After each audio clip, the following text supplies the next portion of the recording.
प्यारे बच्चों, good morning.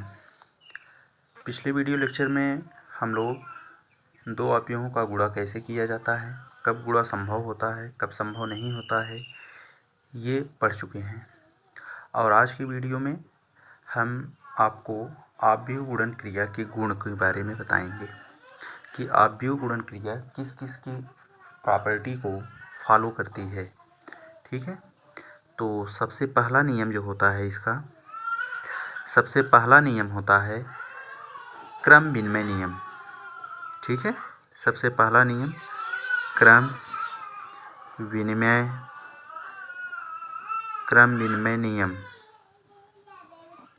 ठीक है, तो सबसे पहला नियम ये है क्रम विनिमय नियम। देखिए, क्या ये क्रम विनिमय नियम का पालन कर सकता है? अगर दो आव्यूह हैं, एक आव्यूह ए दूसरा आव्यूह बी, ए और बी का गुणा, ठीक है, करने के बाद ये आवश्यक नहीं है क्या कि दोनों आपस में बराबर आए। ठीक है, ये संभव भी हो सकता है, नहीं भी संभव हो सकता। इसलिए हम कहेंगे क्या कि क्रम विनिमय नियम का पालन नहीं करता। जो पूरी तरह से पालन करे, हर एक केस में फॉलो करता है, हर एक स्थिति में वो उस कंडीशन को फॉलो करे, तो उसको कहेंगे क्रम विनिमय है। ये केवल कुछ स्थिति की बात है। ठीक है, तो A B not equal to B A. जैसे एक कोई आपके पास आव्यूह है ए, ये मान लीजिए 5x5 का है, और एक दूसरा आव्यूह है बी जो कि ये 5x3 का है। अब ऐसे में अगर हम इसमें गुणा करें, ए बी तो आपका संभव होगा, इसमें नंबर ऑफ कॉलम इसके नंबर ऑफ रो के बराबर हैं। ठीक है, तो जो ए बी आएगा वह आपका 5x3 का बचेगा। ठीक, ए बी 5x3 का बचेगा। लेकिन जो बी ए होगा, बी ए देखेंगे तो इसमें नंबर ऑफ कॉलम कितने हैं? 3। इसमें नंबर ऑफ रो कितने हैं? 5। तो 3 और 5 बराबर नहीं होंगे, इसका मतलब बी ए संभव नहीं है। बी ए संभव नहीं है।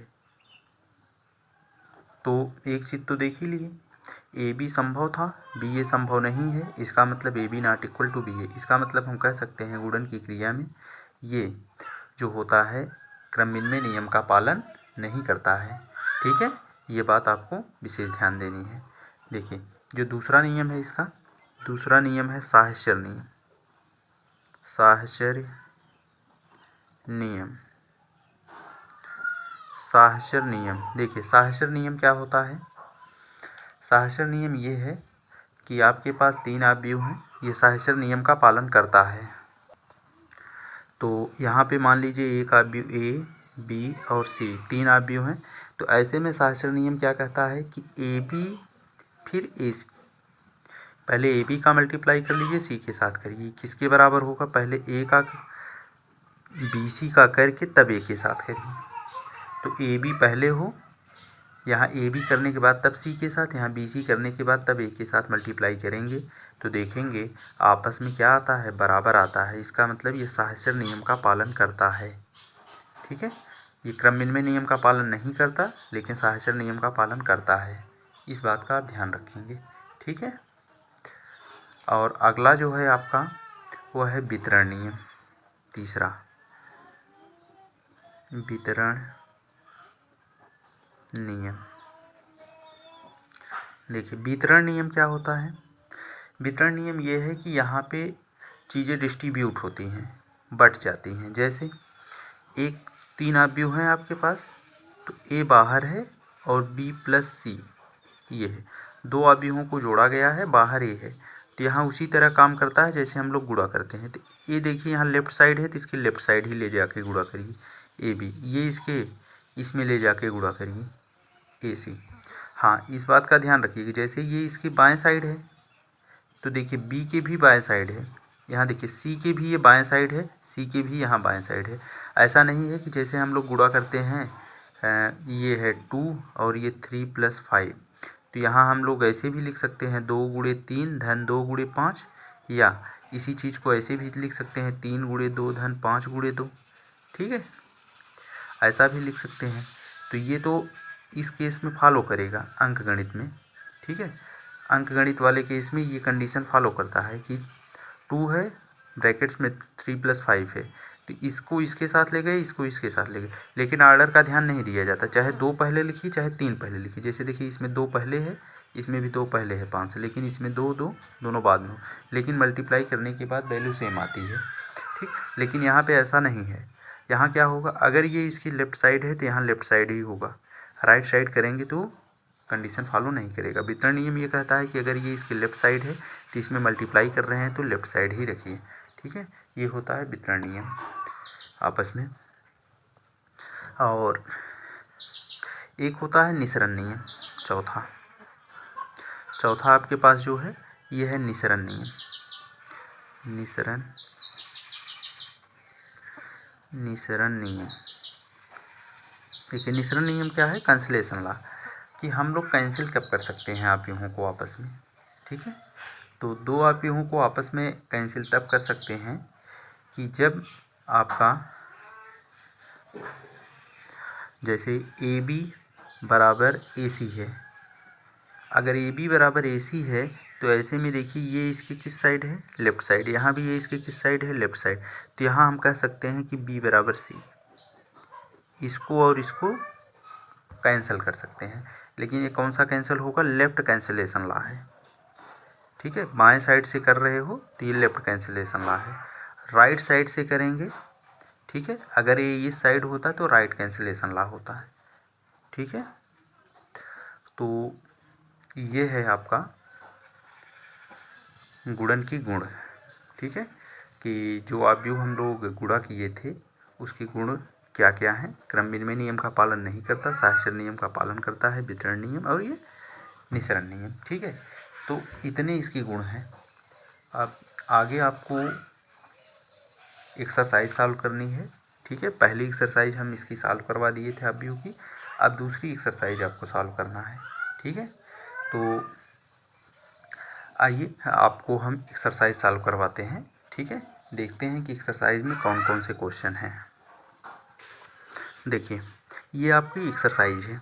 ठीक है, एक्सरसाइज के पहले क्वेश्चन में क्या कहा है कि 2 बाहर है, ब्रैक, ये क्या है, मैट्रिक्स है, इसके बाद फिर ये है, तो कह रहे हैं यक्स और वाई के मान ज्ञात करिए। अब सिंपल सी बात है, ये कोई स्केलर है, इसका मल्टीप्लाई इसमें करना है, इसमें करेंगे तो पूरे एलिमेंट के साथ होगा, फिर इसके साथ ऐड कर देना है और ये इक्वल है।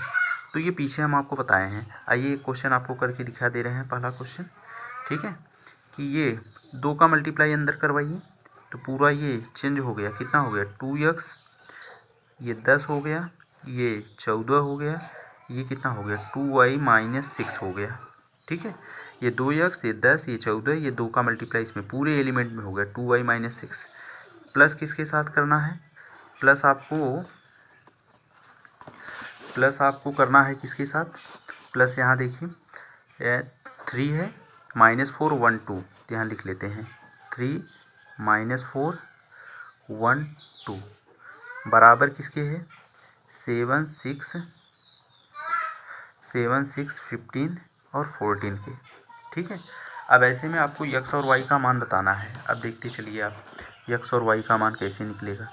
अब इसको इसके साथ ऐड करिए, ये कितना हुआ 2x + 3, ये कितना हो 10 - 4 तो 6, ये 14 + 1 15, ये 2y - 6 तो ये कितना हो गया 2y - 4 बराबर ये कितना 7 6 15 14, ये चीज़ हो गया। अब ऐसे में इसको कंपेयर कर दीजिए, ये पहला a11 इसके बराबर है तो ये कितना हो जाएगा, ये 2x + 3 = 7, तो ये कितना हुआ 2x बराबर 7 - 3 तो 2x बराबर 4, ये गया तो x बराबर आपका कितना आ गया, x बराबर 2 आ गया। ठीक है, x की वैल्यू 2 आ गई। अब अगला देखिए, ये वाला इसके बराबर होगा तो 2y - 4 बराबर 14, तो 2y बराबर 14 + 4 तो 2y बराबर 18, तो y बराबर 9, तो ये x और y का मान हुआ। ठीक है, कि x बराबर 2 है, y बराबर 9 है। ठीक, अब इसी तरीके से देखिए आप क्वेश्चन नंबर 2 को भी इसी तरीके से आप सॉल्व करेंगे। बता दे रहे हैं। इसका इसमें मल्टीप्लाई पूरे में कर देना, इसका पूरे में कर देना, इसका पूरे में कर देना, फिर इसको पूरे को ऐड कर लेना और यहाँ से फिर कंपेयर करा देना इसी तरीके से। ठीक है, सेम यही क्वेश्चन है पहला वाला। ऐसे तीसरा क्वेश्चन है, इसका इसमें ऐड कर लीजिएगा, इक्वलिटी ऑफ मैट्रिक्स लगा दीजिएगा, एक्स और वाई का मान निकाल लीजिएगा।